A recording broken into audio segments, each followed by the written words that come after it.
કેમ છો બધા? નવા બ્લોગમાં તમારા બધાનું સ્વાગત છે. અમારા ઘરના દીવાબત્તી થાય છે. બસ જો કેવું રે દીવા અને અગરબત્તીને બધું કરી લીધું. હું મારા ભાગના થોડા ઘણા શ્લોકો બોલી અને ભગવાનને આપણી ખાલી ગયેલી ભાષાની અંદર પ્રાર્થના કરવા, જે કાંઈ એણે જિંદગીમાં આપ્યું એનો આભાર માનવા આવી છું. બસ જો આ મારા ઘરના અન્નપૂર્ણાની મૂર્તિ છે માની, અને આજીનું બેનના ગણપતિ દાદા. તમને દેખાય છે ને જે આ ઘર બંધિયાળ પડ્યું લગભગ કેટલાય 3-4 વર્ષથી. પછી આ ઘરે હમણાં નવું ચણાય છે હજી. અહીંયા તમને દેખાતું હશે આ, અને આની અંદર થોડુંક સુધારો વધારો રિનોવેશન. એટલે આમ જોવો ને તો આખું અહીંયા આખું પાટલો ભાગ આખો છે ને આખો પડતર જેવો જ છે. રાતના ભાગમાં તો એવી બીક લાગે, પાછળ અંધારું જ લાગે તમને. અત્યારે તો દીવા કર્યા, તમે લોકોએ જોયું 8 વાગ્યા. જો દીવાના દર્શન કર્યા, થોડીક માળાને એ કર્યું. બસ હવે જીનીસાને બોલાવું, દીવાના દર્શન કરી લે. એ ઉપર લેસન બેસન કરે છે, એટલે એ દીવાના દર્શન કરે પછી જોઈએ આગળ. જો હજી મમ્મીને ત્યાંથી અમે લોકો લગભગ આવ્યા ને પછી ત્યારે 12 જેવા થયેલા હતા. જો એટલા બધા ભેગા થઈ ગયા, તેમાંથી જો હવે 4 છૂટા પડતા હવે એ 4 થેલા આજે રાતના 2 પાડીશ છૂટા, કાલે સવારે 2, એટલે છૂટા પડી જાય થેલા. ત્યાં વળી પરમ દિવસે સવારે અમારે જવાનું થશે મમ્મીની ઘરે. શનિ રવિ ને સોમ મમ્મી પપ્પા નથી, એટલે એકચ્યુઅલી સોમવારે તો મમ્મી પપ્પા આવી જવાના છે, પણ તોય ટૂંકમાં પછી વળી પેક કરવાનું, કાલ સવાર છૂટું પડશે એવું. પછી આજના બ્લોગની અંદર આજે અમે લોકો,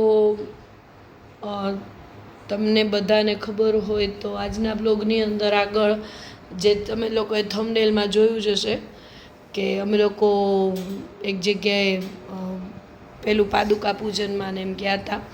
સાવ અમારી નજીકની વ્યક્તિ છે.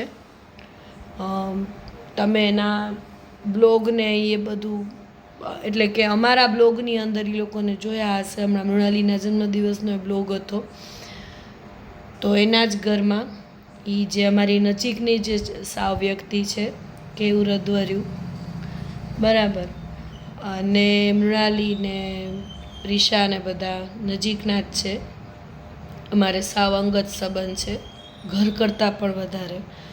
તો આજે હું ને કેવું એ લોકો ભેગા એના દાદાને, એટલે કે શિવાનંદ અધ્વર્યુની જન્મની તારીખ હતી, એટલે શિવાનંદ આંખની હોસ્પિટલ છે ગુજરાતના, જો તો તમને ખબર હશે વિરનગરમાં, અહીંયા પાદુકા પૂજન માટે ગયા હતા.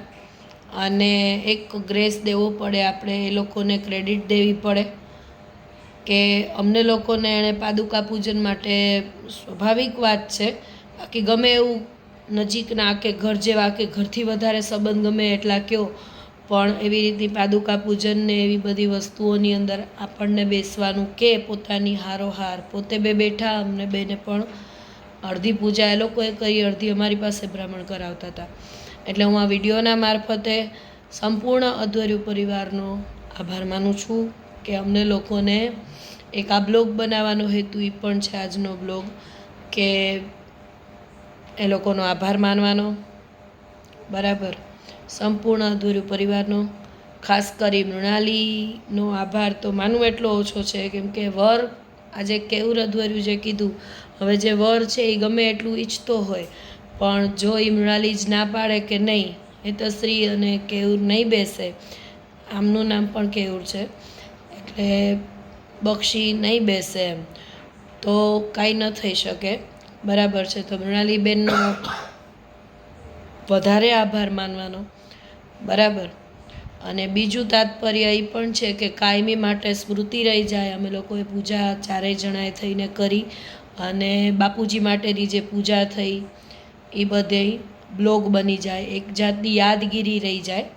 બરાબર, એટલા માટેનો આજનો બ્લોગ છે. તો આગળ ઉપર આપણે આજનું થોડાક ફોટા અને થોડીક એકાદી ક્લિપ છે વિડીયોની એ જોઈએ અને પછી એના પછી સીધો બ્લોગ એન્ડ કરશું અને મળશું નેક્સ્ટ. આ આપણે જેની વાત કરી બાપુજીની એના ફોટાઓ છે થોડાક અને આ એની વિશે થોડુંક લખેલું છે. બાપુજી કઈ રીતે શિવાનંદ મિશનની અંદર બધું જન્મથી લઈને બરાબર છે વીરનગરનું ને બધું એમાં આપેલું છે.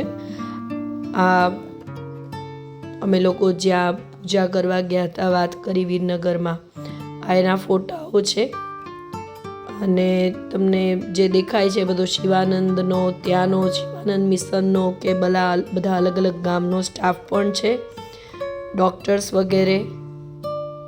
કે અમે 4 જણા પૂજા કરીએ છીએ, તમને દેખાતું હશે, પાદુકા પૂજન કરીએ છીએ. મૃણાલી, હું બંને કેવું પેલી બાજુ પિંક કલરના ડ્રેસમાં હતી, પ્રિશા હતી મૃણાલીની જો આમાં દેખાણું દીકરી બરાબર. અને આ સમાધિ સ્થળ છે એમનું અને આ જગ્યાએ પણ અમે લોકોએ જ્યાં એ બેસતા એ ઝૂલામાં એમનો ફોટો રાખેલો છે બાપુજીનો, એ પણ તમે આગળ જોયો હશે.